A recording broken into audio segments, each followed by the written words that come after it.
Hey guys, welcome to the Liberal Hive Mind, a channel solely focused on exposing the abundant hypocrisy of the left. You know, in any investigation, if you're trying to paint a picture, trying to connect all the dots, well, step one should probably always be follow the money. Follow the money trail and you'll probably get a decent picture as to what's going on. Boy oh boy, speaking of a money trail when it comes to the Biden crime syndicate, the Biden crime racket, we're starting to paint a serious picture here. As we do exactly that, we're finding all the money, following the money trail, and it seems to always lead to the Bidens. China and Ukraine, Russian oligarchs, straight to the Biden bank account. Now, if the Bidens were just regular international business people, or known labeled lobbyists, because of course, if you're lobbying for a foreign entity, a foreign government, you have to make that public. If you're a regular businessman or a lobbyist, then sure, there's no red flags here. But if you're one of the most powerful political families in Washington, and one of you at the time happened to be an 8-year running vice president, actively in office and before that a senator, well then it's not just business as usual. It's a serious red flag, a massive sign of corruption, and folks, that's exactly what we're seeing now as James Comer's House investigation reveals more payments from the CEFC straight to the Bidens and their business associates. We got some stuff to get into, so let's roll the tape. Alright folks, so take a look at this from the New York Post. You gotta love that it's basically personal for the New York Post at this point, and they are hell-bent on exposing the entire Biden crime regime. Where the money went. The Bidens and Biden associates who received Chinese cash. House Oversight Committee Chairman James Comer revealed on Thursday that on March 1st, 2017, less than 2 months after Joe Biden left office as Barack Obama's vice president, State Energy HK Limited, a firm affiliated with the Chinese Communist Party-backed energy company CEFC, China Energy, wired $3 million to Biden family associate Rob Walker. The windfall was subsequently divided up over a period of about 3 months to at least 3 members of the Biden clan and 2 Biden family associates. Here's how the $3 million from China was distributed according to Comer. $1,065,000 to James Gilliar, a very familiar name who seemed to be a key associate, kind of like the brains of the operation orchestrating most of these business deals with Hunter Biden. His company, European Energy and Infrastructure Group, EEIG, in Abu Dhabi, was wired his share of the funds by Walker the day after the $3 million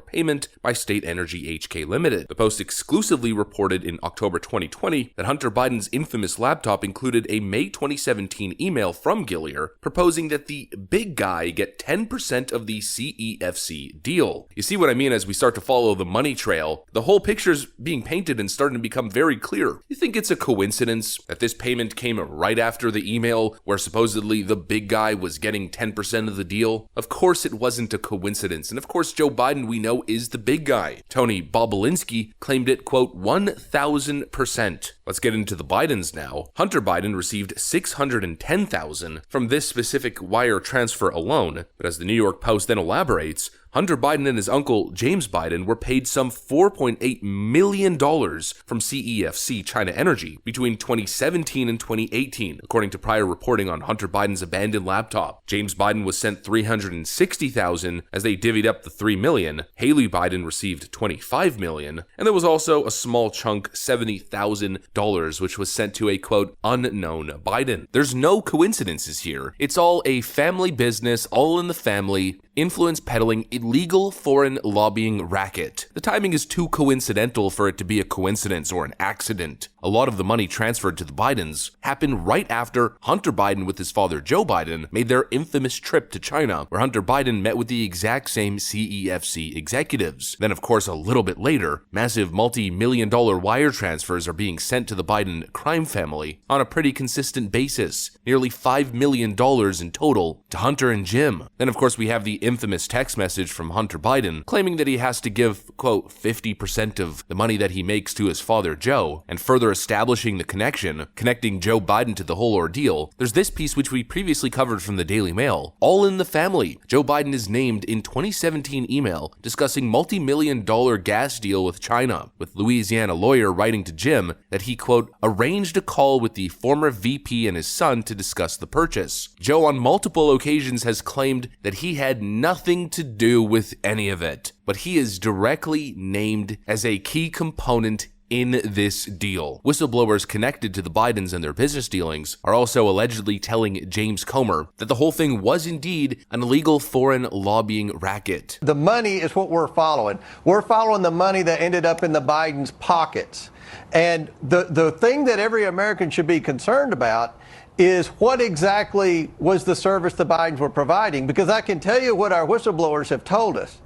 They were trying to help China do all the things that this Congress is in a bipartisan way trying to block China from doing. They were trying to help China get their foot in the door on the American energy but industry here's my by question. buying interest in drillers. They were trying to help the Chinese accomplish what Congress wouldn't let them accomplish. In other words, the Bidens were working as supposed businessmen lobbyists. The Bidens were brokering a deal for a CCP-backed energy firm to essentially be able to subvert the United States Congress. And making this new revelation even more sketchy than it already is, Joe Biden was asked about these payments, and take a look at his reaction. Any reaction to House GOP's memo about your family dealings, sir? Any reaction to House GOP's new memo about your family dealings, sir?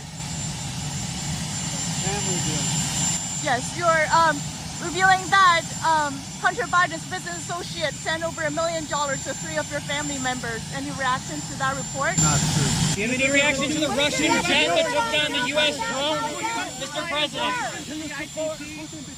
He is denying the existence of these payments. Quote, "That's not true. James Comer's House Investigation Committee literally has the wire transfers. There's no question whether it's true or not. He has them. These payments were sent, just like the Russian oligarch payments were sent to Rosemont Seneca. Yet Joe Biden now goes on the record on camera and says that's not true. Now that right there is sketchy. Joe Biden's acting awfully guilty, if you ask me, like a criminal whose back's against the wall. When presented with evidence, deny, deny, deny. Well, there's no denying actual logged wire transfers. You can't just say that's not true when they're there. Clearly, Joe Biden has something to hide. Just like back in, I think, 2018, when he called his son Hunter and told him, quote, "I think you're in the clear." Well, honestly, I'm not so sure. It really depends on witness testimony and whether or not Biden family associates are going to be willing to flip and tell the whole truth. I guess we'll have to see. I mean, accountability for criminal action when it comes to Washington politicians tends to be a pipe dream. But regardless of where this whole thing goes, I think we're starting to paint the whole picture here quite clearly. And I am convinced that Joe Biden was involved. Again, like I always say, there's no coincidences here. All of these business connections happened during the time that Joe Biden was serving as vice president, and then the moment Donald Trump won, the moment Joe Biden's time as the vice president was over, literally 2 months later, all of a sudden millions of dollars starts flowing in from the Chinese. There's no coincidence there. There's a 10% cut for the big guy, and then of course there's that Delaware mansion that Hunter Biden was supposedly renting, where he was paying a fascinating $50,000 a month, what seems to be at least a 7 to 8 times X premium of the average rent for a similar type property. In other words, it looks like money laundering. And so one way or another, in my opinion, Joe Biden was getting money put in his pocket. There's also the Biden Penn Center that received over $50 million in donations from Chinese entities, and even more from Hong Kong, Singapore, and I think even Taiwan entities. Follow the money here, folks. I'm going to finish off by saying what I said earlier. Illegal lobbying racket. The Bidens were peddling their Washington influence for foreign interest dollars. And based on witness testimony to James Comer, supposedly in an effort to subvert the U.S. Congress. That's at least how I see this whole thing. That's what the money trail is telling me. That's what I got for you guys. Hopefully you enjoyed this video. If you did, make sure to leave a like and possibly subscribe to the channel. Thanks for watching, and I'll see you on the next one.